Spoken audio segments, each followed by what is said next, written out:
যদি তুমি মানত না করো, যদি পূরণ না করো, তাহলে মানত করো না। কিন্তু ঈশ্বরের কাছে কিছু পেতে গেলে তোমাকে মানত সহিত তোমাকে প্রার্থনা করতে। হালেলুয়া। বুঝতে পেরেছি আমরা এবার? বুঝতে পারছি। হালেলুয়া। প্রার্থনা তো মানুষ গাদা করে, অনেক লোক, কয়জনের প্রার্থনা ঈশ্বর শোনেন? প্রার্থনা তো অনেক লোক করছে, গাদা বহু মানুষ প্রার্থনা করছে, কিন্তু কয়জন শোনেন? তো প্রার্থনা আমাদের করে এইভাবে করতে হবে, হান্নার মতো প্রার্থনা করতে হবে। একা পড়কে বলো, হান্নার মতো আমাদের করে প্রার্থনা করতে হবে। শুধু প্রভুতে যাচ্ছি, প্রভু তুমি আমার পেট ঠিক করো, পিঠ ঠিক করো, চুল ঠিক করো, নাক ঠিক করো, কান ঠিক করো, আমার রক্ত ঠিক করো, আমার পায়ের নখ ঠিক করো। হ্যালো, হ্যাঁ, এগুলোই ঠিক করো। এটা আগে বলতে হবে, প্রভু তুমি আমার জীবন ঠিক করো, আমার জীবনটা ঠিক করো, ওইটা লাস্টে আছে। আগে আমার ঘাট ঠিক করো প্রভু, জীবন ঠিক করো তা নয়। Praise the Lord.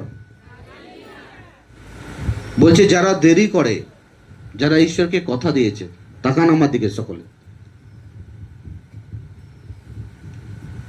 আপনি যে প্রথম থেকে প্রভুতে এসছেন, বা আপনি মাঝখানে কোনো কিছু প্রভুকে কথা দিয়েছেন, আপনি করেননি, সেটা করার চেষ্টা করুন, আপনি আপনার উত্তর পেয়ে যাবেন। আমেন।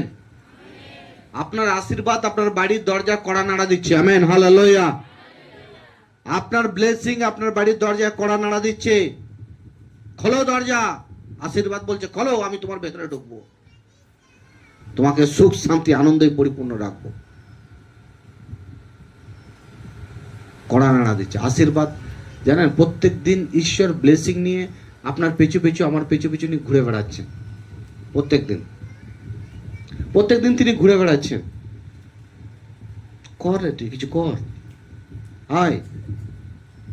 তারপর ব্যবস্থা বিবরণ 23-21, যদি বাইবেল না পান এখানে দেখুন। তুমি নিজের ঈশ্বর সদাপ্রভুর উদ্দেশ্যে কিছু প্রতিজ্ঞা করলে তা দিতে দেরি করো না, কারণ তোমার ঈশ্বর সদাপ্রভু অবশ্য তা তোমার থেকে আদায় করবেন, না দিলে তোমার পাপ হবে। কি হবে? ক্লিয়ার? তাহলে অনেক সময় কি হয়ে যাচ্ছে, ধার্মিকতা জীবন ব্যতীত করতে করতে অনেক সময় পাপই হয়ে যাচ্ছে না। এটাই বুঝতে পারছি আমরা। তো এই যে বিষয়টা আমাদের করে ভালো করে নিতে হবে জীবনের মধ্যে। বাইবেল যখন আপনি পড়বেন, কোনো একটা বিষয় পড়বেন, ঠান্ডা মাথায় আপনি পড়বেন, এর মিনিং কি হতে পারে, মানে কি আমাকে করতে হবে, কি বলছে আমাকে কি করতে হবে, এটাকে আপনাকে জানতে হবে। ওকে, হালেলুয়া। আস্তে আস্তে ধাপে ধাপে পড়ো।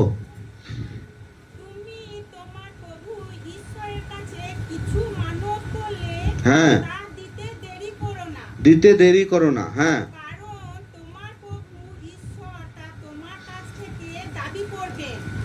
কিন্তু যা দেবে বলে প্রতিজ্ঞা করেছিলে তা না দিলে তোমার পাপ হবে। কি হবে? তো অনেক সময় আমার প্রিয় জীবনে এমন হয়ে যায় যে আশীর্বাদের জায়গায় আমি পাপ নিয়ে বাড়ি চলে গেলাম। এটা একটা কারণ। কি এবার এখানে বিষয়টা হচ্ছে, স্যার আমি কি দেব? প্রশ্ন, সবই তো দিচ্ছি স্যার, কি দেব? বাইবেল বলছে তুমি তোমার সমস্ত মন, সমস্ত প্রাণ, সমস্ত শক্তি দিয়ে তুমি তোমার ঈশ্বরকে ভালোবাসো। হালেলুয়া। এই তিনটে কি তুমি দিচ্ছ? দেওয়া মানে হয়তো আপনার মাথায় এটাই ঢুকিয়েছে, স্যার হয়তো একটা তিরপল বা ফ্যান চাইছে, হয়তো টিভিটা নিয়ে এসছে, হয়তো আমাকে পরে বলবে যে টিভিটা আমটা দিও। দেওয়া মানে শুধু এইটুকুই নয়, আপনার মন, আপনার প্রাণ আর আপনার বুদ্ধি, তিনটে জিনিস ঈশ্বর চাইছে। কটা? তিনটে। সমস্ত মন, সমস্ত প্রাণ আর সমস্ত বুদ্ধি দিয়ে তুমি তোমার ঈশ্বরকে ভালোবাসো। অনেক সময় কি হয়ে যাচ্ছে, মন ভাগ হয়ে যাচ্ছে, বুদ্ধিও ভাগ হয়ে যাচ্ছে না, আর প্রাণ অনেক সময় ভাগ হয়ে যাচ্ছে।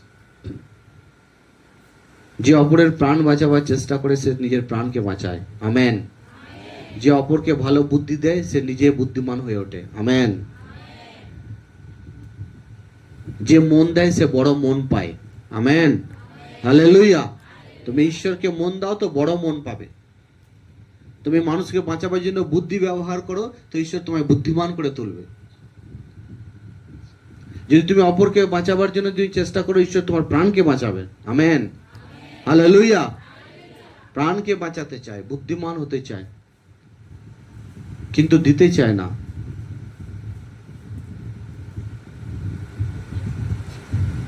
নেতাজি সুভাষচন্দ্র বসু কি বলেছিলেন জানেন? তোমরা আমাকে রক্ত দাও, আমি তোমাদের স্বাধীনতা দেব। কি বলেছিলেন? তোমরা আমাকে রক্ত দাও, আমি তোমাদের স্বাধীনতা। এটা সেই সময়ের কথা আমার প্রিয়, যে সময় আমাদের দেশ ইংরেজের হাতে চলে গিয়েছিল, যে সময় আমাদের অধিকার তাদের হাতে চলে গিয়েছিল, যে সময় আমাদের সুখ তাদের হাতে চলে গিয়েছিল।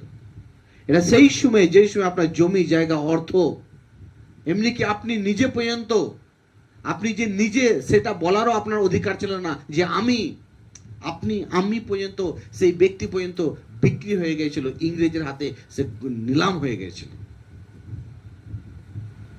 সেই অধিকারকে ছিনিয়ে আনার জন্য ইংরেজদের হাত থেকে, জমি জায়গা থেকে, প্রাণ থেকে সেই অধিকারকে ছিনিয়ে আনার জন্য প্রত্যেক শহরে শহরে, প্রত্যেক বাড়িতে গিয়ে তিনি কি বলেছিলেন জানেন? নেতাজি সুভাষচন্দ্র বসু। কেউ, অনেকে তাকে দেখেনি, কেউ নামেই জানতেন। কারো বাড়ি যেতেন, কোনো মা তাকে আন্টি দিত, কেউ সোনা দিত। নেতাজি সুভাষচন্দ্র বলতো, শুধু এটা দিলে হবে না, আপনার ছেলেকেও দিতে হবে, কারণ এখন লড়াইয়ের সময়, লড়াই করতে হবে। Hello, hallelujah. আপনার ছেলেকে দিন। এই যে বলছেন, তোমরা আমাকে রক্ত দাও, আমি তোমাকে স্বাধীনতা দেব। ওরা একটা জগতের নলেজ, একটা আমাদের দেশের, ওটা রাখাও ভালো, কিন্তু আমরা আরেকটা স্বাধীনতার বিষয় আছে, আমরা এখানে আলোচনা করছি, যেটা হচ্ছে মৃত্যু থেকে স্বাধীনতা পাওয়া, আমেন। মৃত্যু আছে এটা সত্য, কিন্তু জীবন আছে এটাও সত্য। নরক আছে সত্য, কিন্তু স্বর্গ আছে এটাও সত্য। সেই নরক থেকে স্বর্গে যাব আমরা কিভাবে? সেই স্বাধীনতাকেও আমাদের করে প্রাপ্ত করতে হবে, যে স্বাধীনতা দিয়াবল কেড়ে নিয়েছে। কে কেড়ে নিয়েছে? দিয়াবল কেড়ে নিয়েছে। আপনার সুখ, শান্তি, আনন্দ, আপনার পরিবার ভেঙে চুরমার করে দিয়েছে, কেড়ে নিয়ে বসে আছে। আপনার মাথা, আপনি কি চিন্তা করবেন, আপনার মাথা নিয়ে সে চিন্তা করছে। আপনার মাথায় ভালো কাজ কি হবে, সে তার মাথার নোংরা কাজকে আপনার মাথায় ঢুকিয়ে দিচ্ছে।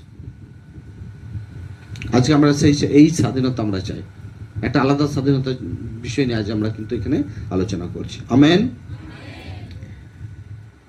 তাই এখানে বাইবেল, যখন আমরা ঈশ্বরের কাছে কোনো মান্নত মাঙি বা কোনো কথা দিয়ে থাকি, সেটাকে কিন্তু পুরো করার চেষ্টা করতে হবে।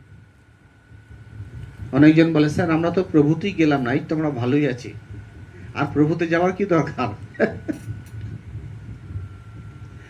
হ্যাঁ, তোমার ঈশ্বরকে জানার কোনো দরকার নেই, তোমার বাপকে জানার কোনো দরকার নেই।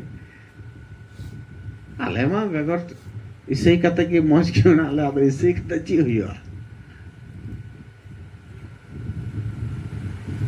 এটা ভুল। ধন্য সেই ব্যক্তি যে ঈশ্বরকে খুঁজে পেয়েছে, আমেন।